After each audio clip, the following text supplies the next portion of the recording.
I've been playing RuneScape for over 20 years now, and it has always been compared to the titan known as World of Warcraft.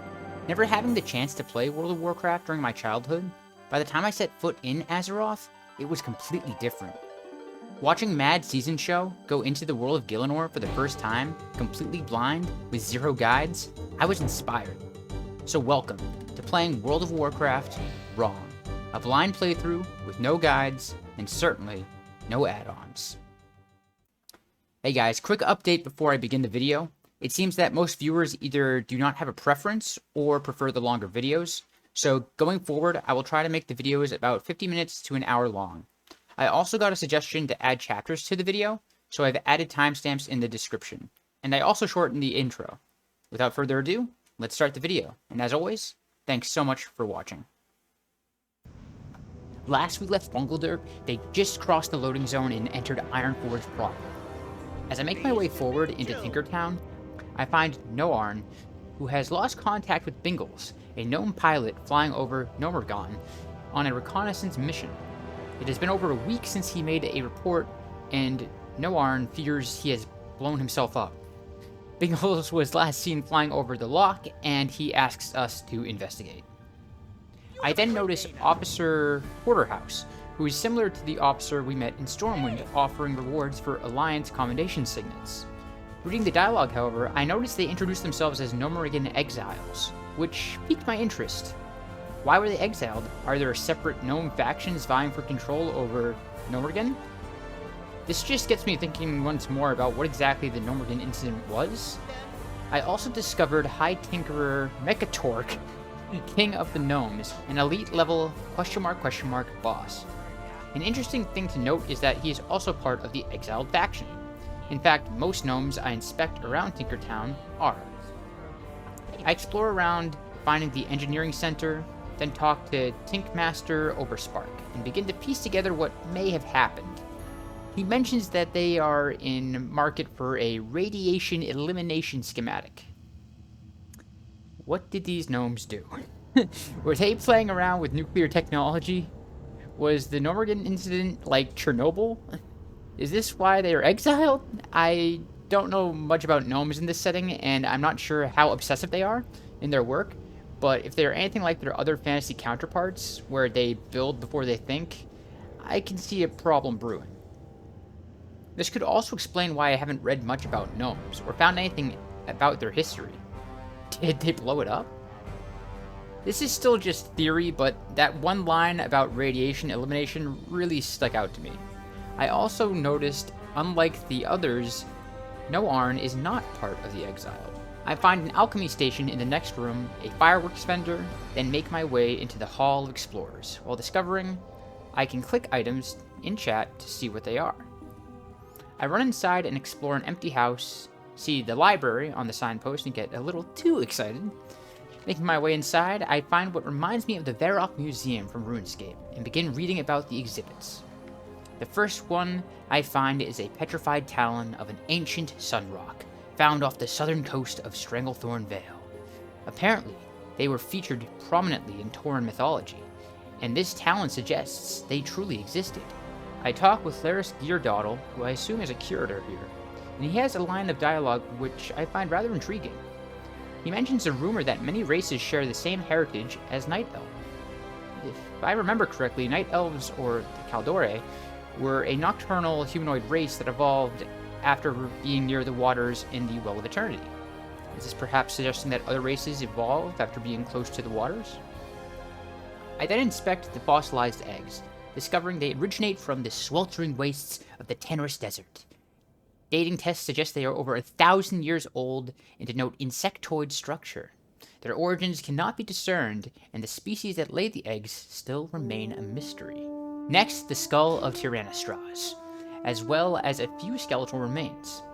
The remains of the Red Dragon were found in the wetlands after the Battle of Grim Batol, and Tyrannostraz was rumored to have been the elder consort of Dragon Queen Alexstrasza. This just adds even more tragedy to the Battle of Grim Batol, where we know the Red Dragonflight were enslaved by Necros using the Demon Soul. Tyrannostraz's end may have been the result of Necros' battle with Ronan, the human mage. With Alexstrasza held hostage, I can only imagine Tyrannostraz did all he could to protect protector and fell in battle, bitterly praying for his brethren and queen to attain freedom.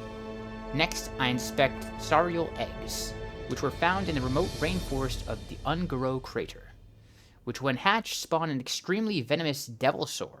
The genetic material collected has proven invaluable in creating a serum to combat the deadly venom.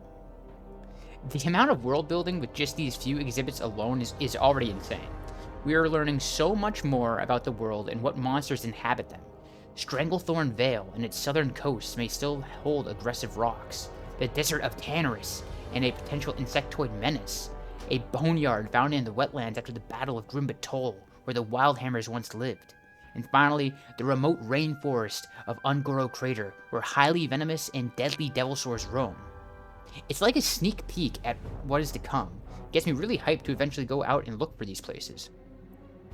I feel like a lot of players probably don't interact with this, and it's a darn shame, because this is a masterclass on how you build your world and slowly immerse the player into its lore and culture. Next, I see the Geru Strider, the largest of the recorded plain strider birds, which are few in number and rarely encountered. Could this be hinting at a potential rare mob we can find in the world?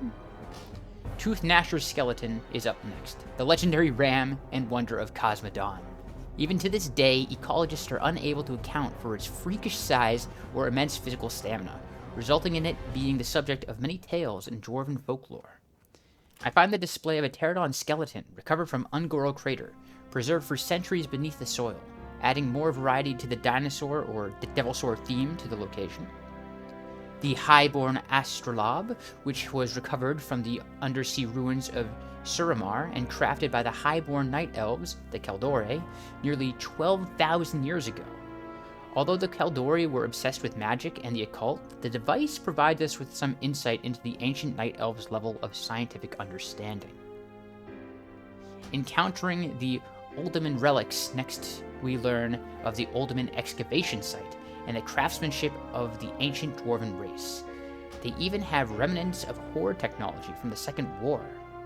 The final exhibit are the Uldaman reliefs, which gives us a giant lore bomb suggesting that mythic titans created the dwarves as well as another golem-like species.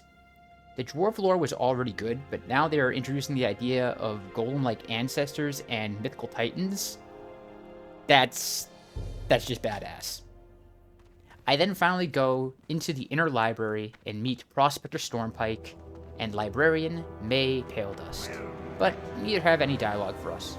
I do, however, see some books on the table. The first one I find in the center table is the Battle of Grimbatol, which we have already read. I scout the remaining books, finding a few new ones, as well as a few ones that we have already read. I work my way from the eastern side, starting with Rise of the Horde. Under Gul'dan's secret control and the Shadow Council's influence, the orcs grew increasingly aggressive.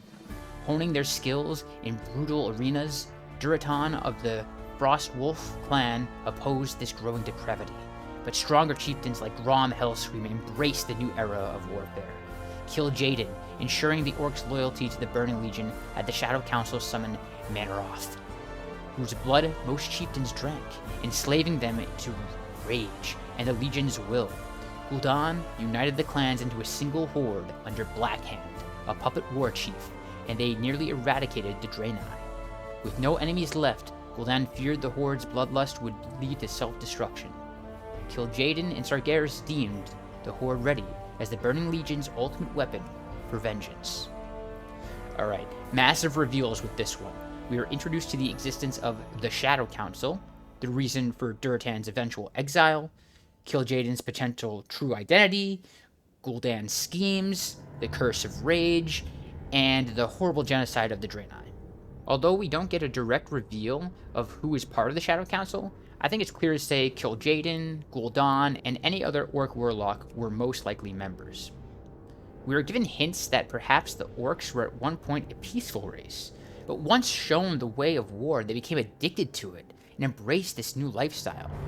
The big reveal that the orcs actually willingly cursed themselves with the help of Manaroth was also a surprise. But given Gul'dan and Kil'jaeden's characters, I'm not sure the clan leaders truly understood the ramifications of drinking the demon's blood. We get more information about Blackhand, Gul'dan's figurehead that would lead all the united clans, and the eradication of the Draenei, which I assume were another intelligent species from Draenor. The last page is perhaps the most interesting, as it reads, Kil'jaeden knew that the Horde was finally prepared. The orcs had become the Burning Legion's greatest weapon. The cunning demon shared his knowledge with his waiting master, and Sargeras agreed that the time of his revenge had finally come. Now, I always assumed Kil'jaeden was another orc warlock, but from how this reads, it calls him a cunning demon and a direct subordinate of Sargeras. The last sentence also gives us an idea of where this is in the timeline, since Sargeras agrees that the time for revenge has come. The only defeat of the Burning Legion we know of is the Tirisfal Guardians. Is this right after Sargeras curses Egwene? Was Kil'jaeden a demon planted by Sargeras into Draenor to manipulate the orcs and eventually turn them into the unwilling puppets of the Burning Legion? How much of this was Sargeras' plan versus the orcs? Who formed the Shadow Council? At first I thought it might have been Gul'dan, but now I'm thinking perhaps Kil'jaeden disguised himself as a powerful orc warlock and founded the council, exploiting Gul'dan's desire for power.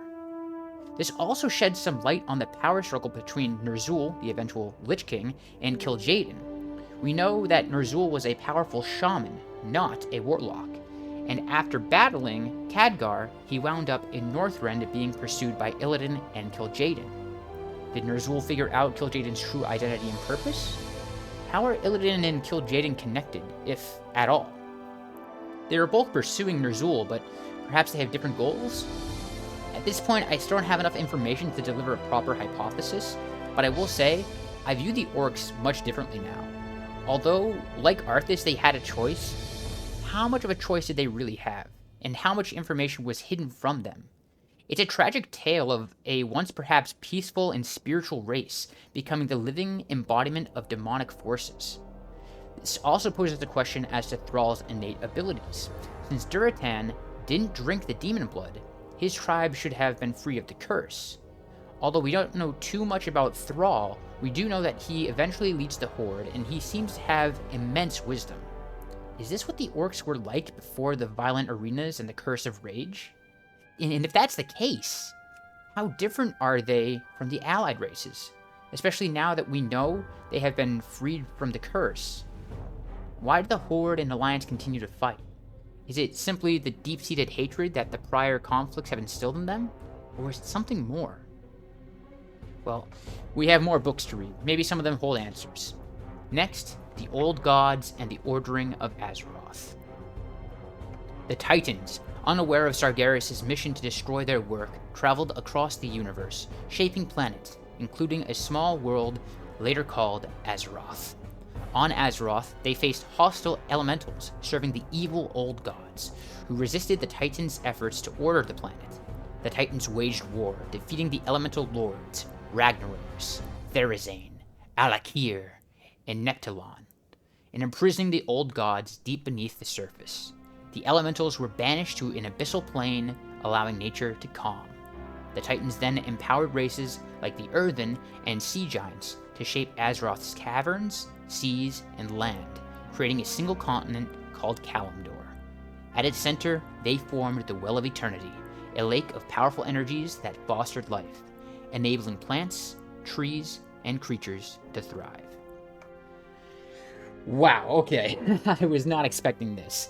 We get an origin story of how Azeroth came to be, and an expansion on the lore of the universe overall. We are introduced to the Pantheon and the Titans, which were briefly mentioned in the exhibit hall. We learn just how ancient Sargeras is, as he was around during the time of the Pantheon's war and the fashioning of Azeroth. We learn of the unfathomably evil Old Gods and the elementals who worshipped them.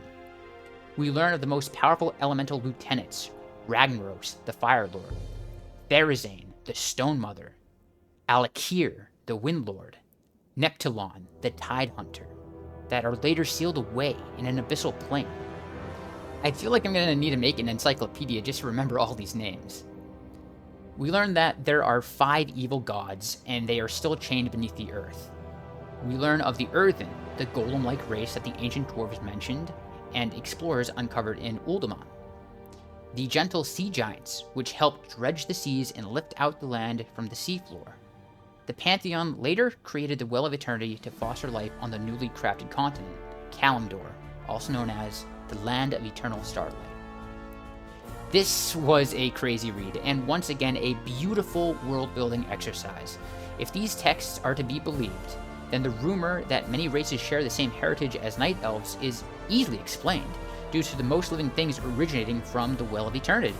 This also just shows how small Azeroth truly is in the grand scheme of things, one tiny planet that the Titans just happen to stumble upon. Where are the Titans now? Does the Pantheon still exist? Are they still unaware of Sargeras and his evil intentions? Less questions, more reading. Charge of the Dragonflights. After ordering the world of Azeroth, the Titans prepared to leave and tasked the Dragonflights with protecting Kalimdor to maintain its tranquility. 5 dominant Dragonflights were chosen, and their leaders, empowered by the Titans, became the Great Aspects. Nozdormu, the Bronze Dragon, was granted cosmic power by Amon Thul to guard time and fate, becoming the Timeless One. Alexstrasza, the Red Dragon, received a life-affirming power from Eonar, becoming the Lifebinder and Dragon Queen, tasked with protecting all life. Ysera, Alexstrasza's green dragon sister, who was also blessed by Eonar with nature's influence, becoming the Dreamer, watching over the world from the Emerald Dream. Malygos, the blue dragon, was given magical power by Norgannon, becoming the Spellweaver, guardian of magic. Neltharion, the black dragon, was empowered by Khaz'goroth to rule the earth, becoming the Earth Warder and a key supporter of Alexstrasza. Empowered to defend Azeroth, the Aspects took on their roles as the Titans departed, unaware that Sargeras would soon discover the world. Well, my god, if I didn't need an encyclopedia before, I certainly need one now. We learn the names of the 4 Titans and the 5 Great Aspects. This is extremely interesting and ties in quite nicely with the history of the ancient Night Elves where they lived alongside the dragons and other demigods. We gain more information about Alexstrasza and Neltharion, who we know later betrays her and is labeled as Deathwing. Each aspect receives a unique blessing, with the most mysterious ones being Nozdormu, the Timeless One, and Ysera, the Dreamer. I wonder what the Emerald Dream is, and what Malygos is up to. Perhaps Malygos was the one to help the ancient Night Elves separate from their primordial magic, as Cenarius introduced them to Druidism? The next book I discover is Erethdor and the Troll Wars.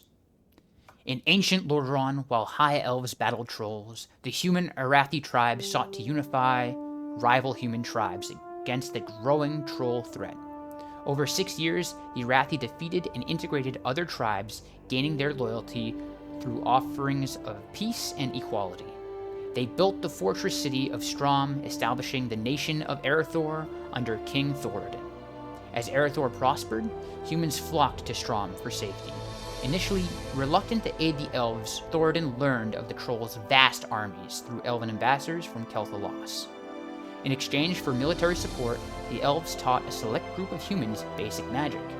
They combined human and elf armies, including 100 human magi and elven sorcerers, defeating the trolls at the Altric Mountains using elemental magic to devastating effect.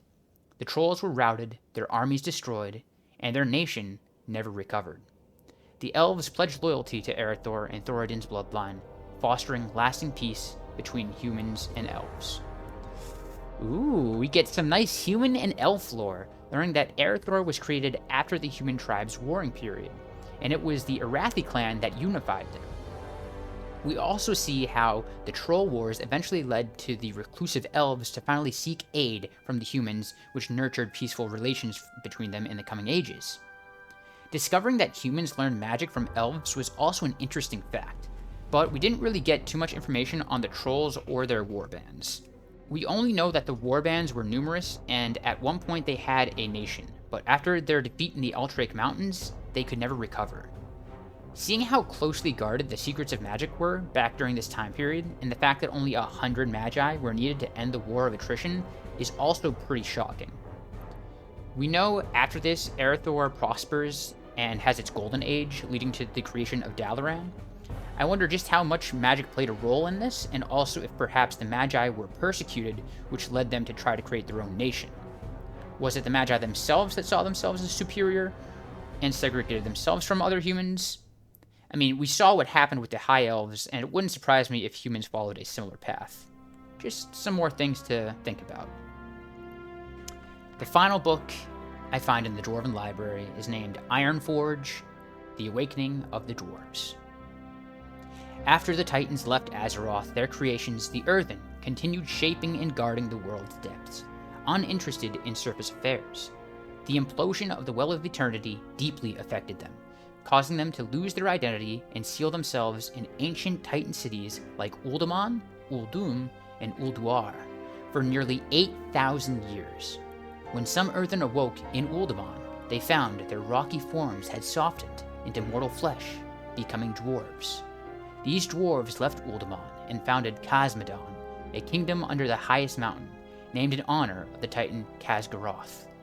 They built Ironforge around a great forge, dedicating themselves to mining and crafting gems and stone, remaining isolated from the surface races. And bam! Everything connects now. It seems like dwarves were one of my theoretical evolved races that were powered by the Well of Eternity. When the well was destroyed, perhaps their mystical link to it, and maybe even their instructions from the Titans, were lost, resulting in them losing their sense of purpose and sealing themselves away. We also learn of two other Titan cities, Uldum and Ulduar. I wonder if they have been found yet by the Explorers League. Much like how the Night Elves became nigh immortal from just settling around the Well of Eternity, it seems the Earthen had a deeper connection than this, which poses the question of what would happen if the dwarves settled near Mount Hyjal in the new well. Would they revert back to being Earthen? Or would they be something completely new?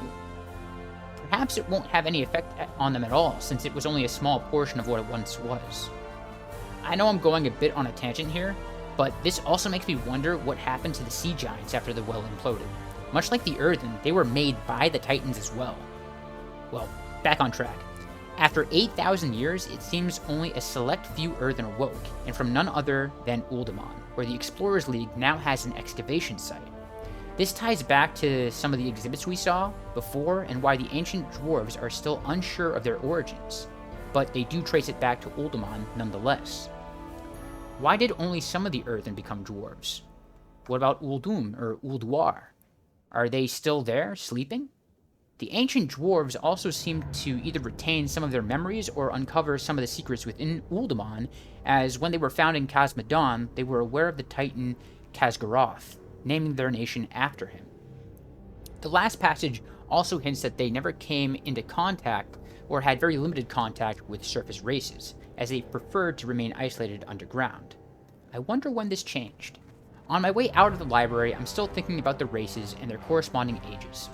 It is possible humans are the oldest races, but we know the Night Elves evolved from a nocturnal humanoid race, and humanoid doesn't necessarily mean human. We know that they have a rich history dating way back before the tribal wars in Lordaeron. This makes me think that the Night Elves were most likely the first race to be born among the Alliance members, then the humans, then the dwarves, and finally the gnomes. This is just speculation, but with how little information we have on gnomes, I feel like they are perhaps a newer race than the others. In fact, since some of the exile gnomes are within Ironforge, is it possible that they are related to the dwarven race itself? That might be too far of a reach, but still something to think about. I eventually find my way into the Forlorn Cavern, where I find my first human, Jubal Corpse Seeker, a demon trainer, and also a part of the Gnomorian exiles? Across the street, I encounter Tinnis Venom Sprout, our local shady dealer. Inside, I find Ormir Flint Eye, the local rogue trainer, Hulfdan Blackbeard, another rogue trainer, with a white exclamation mark over his head, and some gnome warlocks who seem to be with Ironforge instead of the exile. I also find Garrick Bonegrip, who is seeking a certain manuscript at the bottom of Blackfathom Depths in Ashenvale. Knowing how much I love books, I excitedly accept the quest, just to realize I have no idea where either of these two places are. Oh well, it's red anyway, so we have time. I find a small pool of water where I take a little swim, a fishing supplier across the way, and a fishing trainer upstairs. Next door, I find a blade merchant and some more gnome exiles, then finally make my way into the Mystic Ward. Here I meet Maeva Snowbraid, a robe merchant, Ingress Stonebrow, a cloth armor merchant, Talvosh Del Kissel, who is actively avoiding any fee collections or summons, Timor, who I cannot interact with, and his suspicious bowl of bubbling water, the Hall of Mysteries, which seems to be the mage, priest, and paladin class hall in Ironforge, Bimby Longberry, a fruit vendor, Bingus, a staff merchant, not to be confused with Bingles, Horik Boulder Drum, a wands merchant, some empty houses, and finally our beloved acorn vendor, Ginny Longberry. Next, I meet some Silverwing emissaries, who are looking for volunteers to join the battle at Warsong Gulch, which seems to be an instanced battlefield for PvP. I'm not going to partake just yet, but definitely something to explore in the future. I start making my way to the Great Forge and pass by 2 more empty homes. I find Mystinia Steelshield, who is looking for a donation of wool, since Ironforge is running low on cloth pieces. Alas, I need to bring her 60 pieces of wool, which I do not have yet. Inside, I find skinning and leatherworking trainers.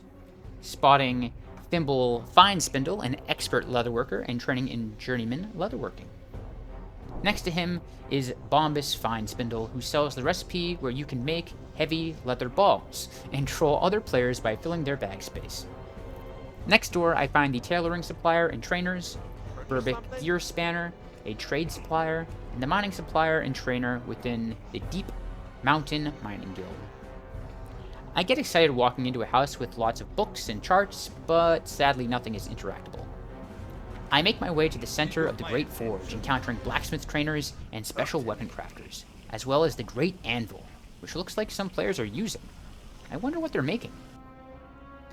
Going back towards the outer rim of the Great Forge, I discover Daryl Ricknewson, the cooking trainer, Emerald Ricknewson, the cooking supplier, some enchanter trainers and supplier, Griff Thurden, the Griffin Master, who I talked to off-screen last time I was here, the herbalism supplier and trainer, and Nisa Firestone, the first aid trainer on the top floor, who could teach me journeyman first aid, but I'm poor.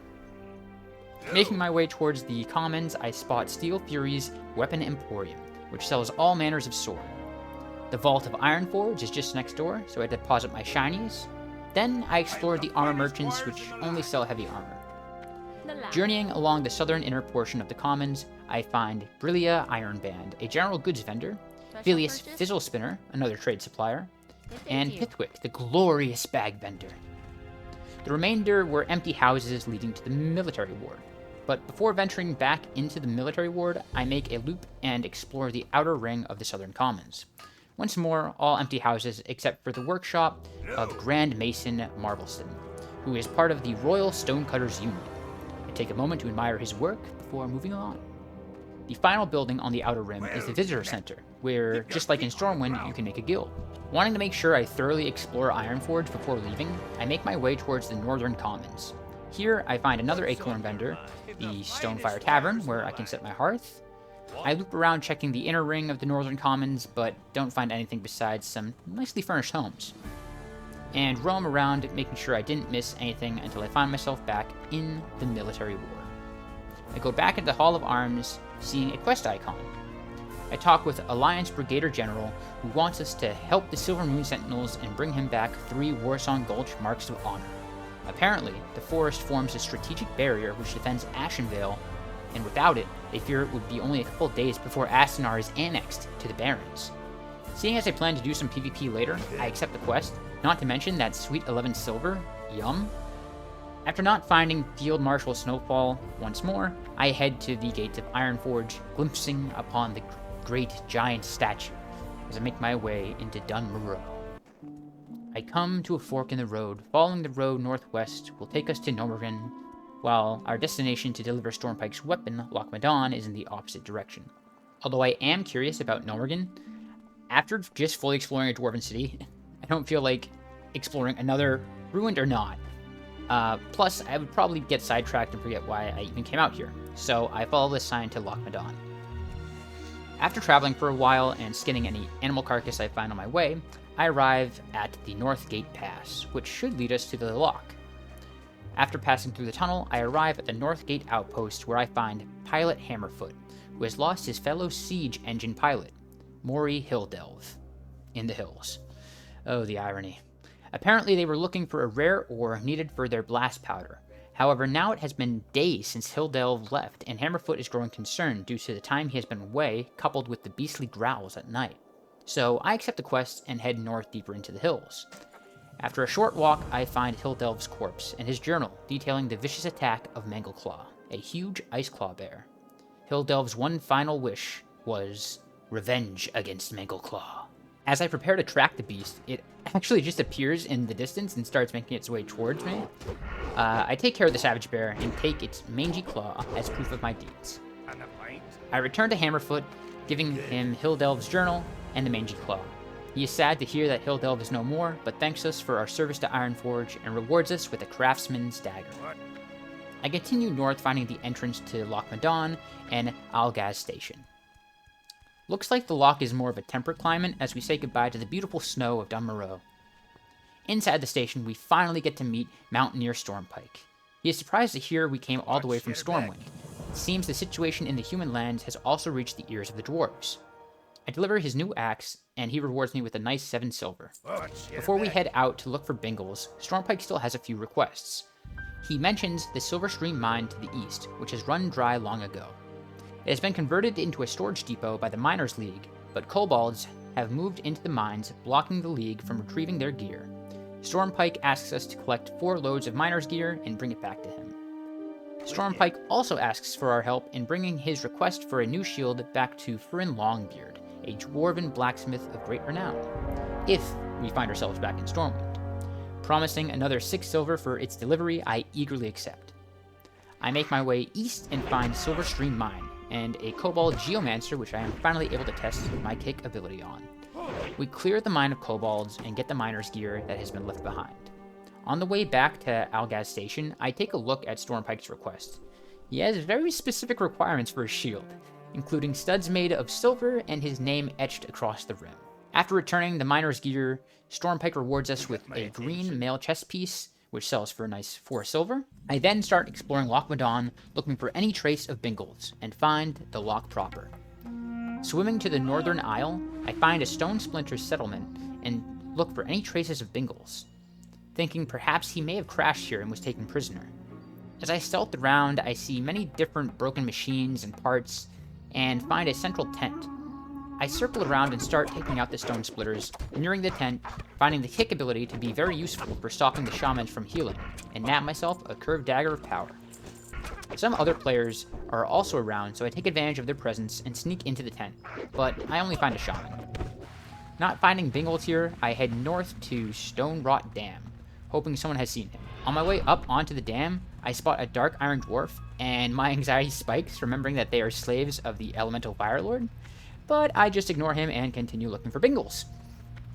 There are a lot of NPCs on the dam, but none that I can interact with. I do find Chief Engineer Hinderweir the 7th, who has a white exclamation mark above his head, but other than that, nothing of note.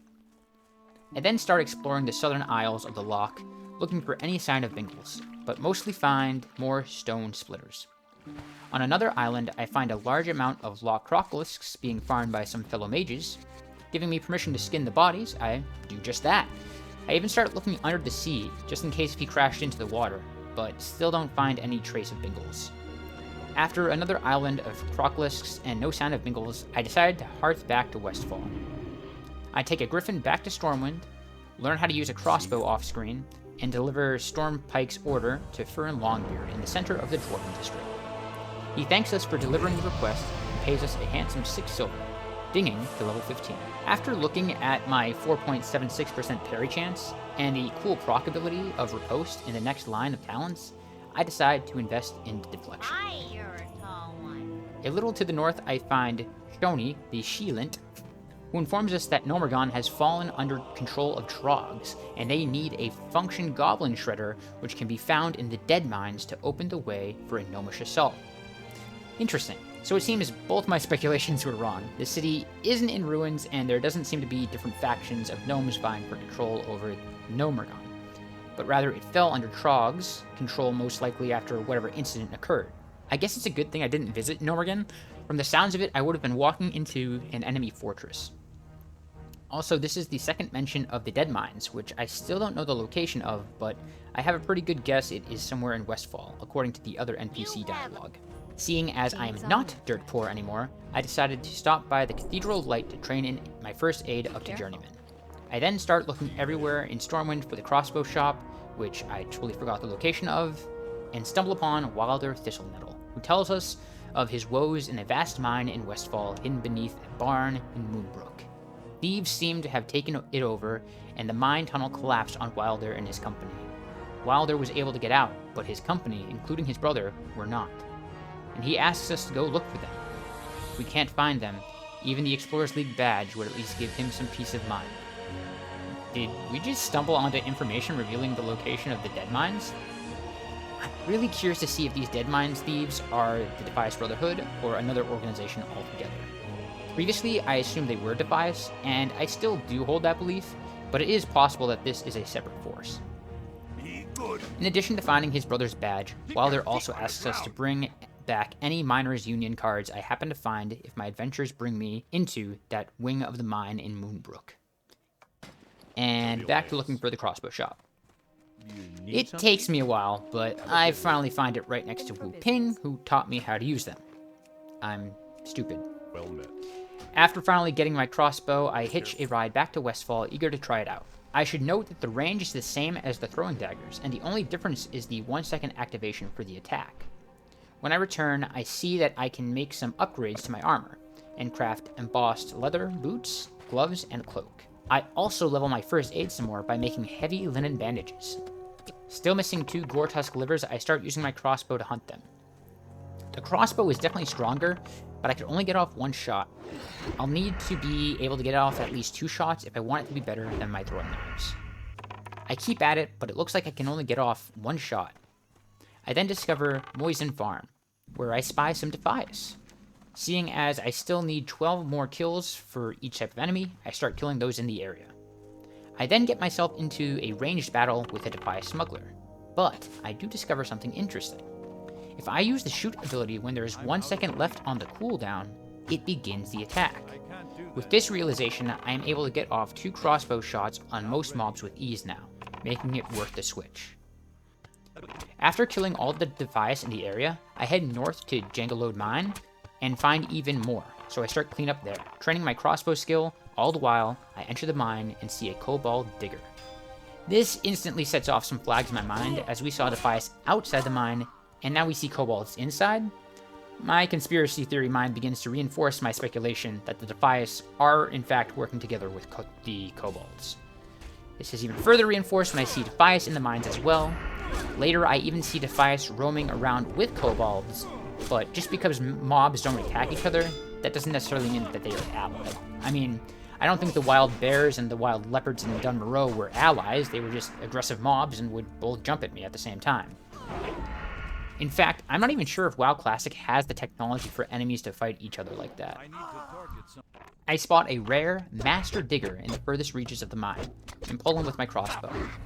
He didn't have any crazy drops, but it's still fun to see named NPCs like that every once in a while. After fighting my way back towards the entrance of the mine, I get my first headgear, a red Defias mask. Maybe I can go undercover now. Nope, that dream was short-lived. I kill the rest of the needed Defias and get my final red leather bandana. After farming for another eternity, I finally get my final Gore-Tusk liver and rush back to Salma to turn in the quest. I receive some Gore-Tusk liver pie and the recipe, so if I ever find another Gore-Tusk liver, which I doubt, I can make some nice stat-boosting food. I use all the linen cloth I acquired to make heavy linen bandages as I listen to some guy roleplay as a chicken, and sell the excess to Farmer Saldine. Making my way to Sentinel Hill, I let Brian Stoutmantle know of my deed, hunting down the Defias. However, the threat is far from over, as Defias pillagers have been spotted at the Gold Coast Quarry, Moonbrook, and Alexton Farmstead. We are to dispatch immediately and call the pillagers and looters as the next step in our training. I sprint over to the red leather bandana man and grab the cloak of the People's Militia for a nice upgrade. I stop by the trade vendor once more to see how I can use my light leather most efficiently and decide to make embossed leather gloves, as they take the least amount of resources and guarantee a level up, reaching level 75 leatherworking and a grand total of 67 silver in my bags. Next, I decide to finally head to Redridge Mountains east of Elwyn Forest, and after a long walk, we finally arrive at the Three Corners. I meet with Guard Parker, who is charged with patrolling this stretch of road. He informs us of a gathering gnoll force to the north and to the east of here, and asks us to report his findings to Deputy Felden in Lakeshire. I keep to the road and find Deputy Felden and give him Parker's report. Unfortunately, like everywhere else in the human lands, the Stormwind army just doesn't have enough men, so he tasks us with assessing the threat these gnolls may pose by going to their camp and counting their numbers. Right next to him, I meet Ariana Stormfeather, the Griffin Master of the area, and unlock a new flight path. Thank God, that last walk was pretty long. Crossing the bridge, I stumble across Foreman Oslo, who has lost his tools after the bridge was blown out, and his boat was sunk by horde catapults, saying that his tools must be at the bottom of the Everstill Lake. Close by, I get a request from Venner Osgood to deliver a note to Smith Argus, back in Goldshire, who should be able to help in getting a shipment of horseshoes for the stable horses. Reading the note, we get insight into the depleting stock of iron here at Lakeshire, as the warfront here seems to be taking most of the iron for outfitting the soldiers. By the docks, we find a boy named Sean, who asks for our help in finding Hillary's necklace. They have been fishing all day, and the only thing he can think of is that it fell into the lake. But his parents don't want him to swim in the lake because they say there are mean things under the water. I already have to go into the lake for a toolbox anyway, so I decide to help Sean out. I dive in right away and look around for a bit, noticing another player interacting with a mound of mud. I find my own and quickly find the lost necklace. I also take my time looking for the toolbox. I find a damaged boat by the shore more to the east, as well as a level 19 murlocs. I check under the bridge one last time before I delve deeper into the lake, avoiding the murlocs as best I can. I spot an elite leg thresher in the distance and begin second-guessing my choice of employment, but soon after, I find the sunken chest towards the bottom of the lake. Returning the tools to Foreman Oslo, we are awarded with 2 medium armor kits. However, Foreman Oslo's problems don't end there. During the last orc invasion, a caravan with supplies to rebuild the bridge was raided by Redridge gnolls, and now they're short on supplies. Oslo asks me to get 5 iron pikes and 5 iron rivets so they can get to work, and a nice pair of leather pants as an incentive to get it done. I then return the necklace to Hillary and get a thank you from their cat, FC. I make my way into the town hall, seeing many books that I cannot interact with, and Magistrate Solomon, who needs a message delivered to Stormwind. Lakeshire is constantly under siege, and they desperately need reinforcements. I'm to take this message to General Marcus Jonathan of Stormwind, and return with any news, good or bad. Reading the report the magistrate gave us gives us some more information on the state of Lakeshire. Stormwatch Keep has been taken over by the Black Rock clan of orcs and a warlock known as Morganth. The magistrate goes on to describe how the orcs fought with unprecedented savagery, no doubt a result of Morganth's evil magic. It seems after the Battle of Stormwatch Keep was won, Morganth betrayed the orcs and constructed an arcane tower in the northeast, using his powers to build a small army of Shadowhide gnolls, and now both orcs and humans are falling victim to his army. Why Morganth betrayed Gath Ilzog, the Black Rock warlord, is still unknown. However, the orcs seem to be more interested in killing the local humans rather than getting revenge. And in the last orc raid, the bridge spanning the Everstill was brought to ruin. Lacking in both war supplies and bandages to mend the wounds of the injured, the magistrate asks the king for reinforcements and supplies to keep the final bastion between man and orc thriving. He also fears of a greater and darker evil brewing in the cauldron of corruption the Northlands have become, and once more urges the king to take decisive action. Well, damn. Things are not looking good for Lakeshire, and if that were to fall, nothing would stop the enemies from invading Stormwind. Once more, we are introduced to a warlock who uses orcs as pawns in their greater plan. Morganth is definitely the most dangerous, in my opinion. He must have gotten what he needed from Stormwatch Keep to further his goals, whatever those are. The fact that the orcs are still attacking the humans and not retaliating against Morganth is also concerning. And the magistrate is absolutely correct in asking for reinforcements. It seems like the human lands are besieged on all fronts, with enemies within as well as those outside. As I'm about to enter the tavern, I notice a missing persons report, detailing how Corporal Kishan has been taken prisoner by the Blackrock orcs just north of Lakeshire, and anyone that can aid in his recovery will be rewarded by Marshal Maris. Next to the report, we also have a wanted poster for Lieutenant Fangor, a known elder of the Shadowhide Knoll clan, working under Morganth. If we are to return with proof of his death, we will be rewarded with a massive 40 silver. Inside, we set our hearts to Lakeshire and speak with Darcy, who has prepared lunch for our brave guard Parker. She asks us to deliver the lunch to him and promises to give us our own as a reward. Behind the counter, Barkeep Daniels is running low on booze, and due to the recent orc invasion, his latest shipment was not able to be sent. He wants some very specific alcohol from several different locations across the human lands. Seeing the reward as a bulging coin purse, I instantly accept. The only place I don't know is Darkshire, but by going off the name, I can probably assume it's in Darkshore, just east of Westfall. This would also make an almost perfect circle, so if I was a game designer designing this quest, that's exactly where I would put it. Upstairs, we find Wiley the Black, the rogue Stout Mental sent us to go see to get information on the Defias. And boom, my speculation proves to be true as we get direct confirmation from Wiley that the Defias are working with various gnolls, kobolds, and goblins. I guess working with murlocs is just too risky. Those things are crazy after all. I immediately read the note in front of him to get some more details. We get information that all the mines from Westfall to Elwyn Forest are under direct control of the Defias, and the kobolds and gnolls have been enlisted to do their dirty work. They have allied themselves with goblins, crafting metal monsters to place in the Westfall fields to prey on local superstitions. Damn, Saldean was right after all. They also have a vast underground network from Booty Bay to Stormwind Keep. Alright, this suggests something that I previously suspected, but now I feel like I have enough information to justify it. The Defias definitely have a spy within Stormwind Keep. Maybe even a high official close to the Child King to take advantage of his naivete. I may have accidentally spoiled myself, since in episode 1 I saw that one of the higher officials turned out to be a dragon in disguise, but I don't think the Defias have the backing of a dragon. But who knows?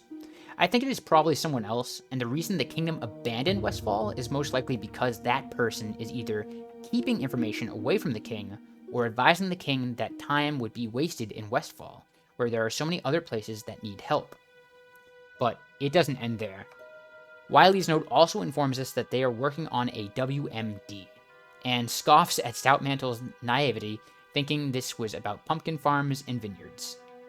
Well, a weapon of mass destruction is certainly a good reason for the Defias to go through all this trouble. We now see their end goal and can speculate on the corruption within Stormwind itself. But we still don't have the reason as to why the Defias are going this far. Just what happened between the Defias and Stormwind to create such enmity? At this point, they might be more of a threat than the Horde, especially if they are allowed to continue unabated. I'm pretty sure this also confirms that the Deadmine Thieves and Defias are one and the same, since I imagine the Deadmines are part of that vast subterranean network. Greetings. But keeping my priorities straight, I return to guard Parker with his lunch that Darcy made. And it seems that there's a budding romance here, as Parker asks us to bring Darcy back some flowers. But for some reason, when getting the flowers, we shouldn't mention whom they're for or whom they're from. An ex, maybe? Regardless, we speak to Marty Jane Rose and get the flowers. Nearby, I discover Chef Brianna, who needs some ingredients to finish her Redridge goulash, which seems to be a copy and paste of the Westfall Stew quest, requiring me to get 3 different ingredients and rewarding me with the recipe. After exploring the northern part of Lakeshire, we return to Darcy, delivering the bouquet. She confirms that Marty is a jealous vixen and rewards us with 10 sauteed sunfish. Okay, now that I'm done with the very important quest, I can take the magistrate's letter to Stormwind and hear the response. But that will have to wait for another time, as we continue playing World of Warcraft Raw. As always, if you've made it this far, thanks so much for watching. And if you haven't yet, please consider hitting the like and subscribe buttons. It really helps. Well, that's all from me. See you in the next one.